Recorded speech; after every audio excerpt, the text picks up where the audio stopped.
ito na yung napalinis natin. Madam.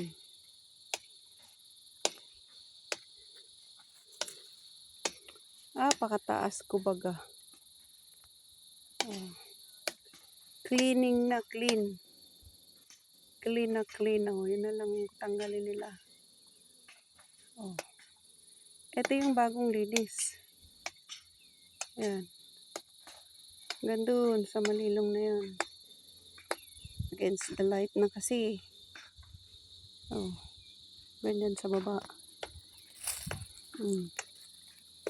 Ayan. Ito yung dati.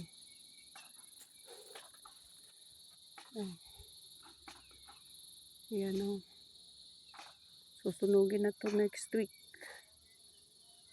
Ito na. Malinis na yung pina-overtime ko sa kanila. Very good na. Wala nang kahoy.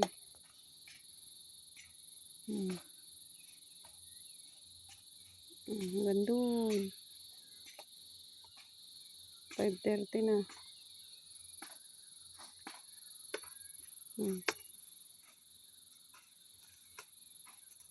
Taas na yan.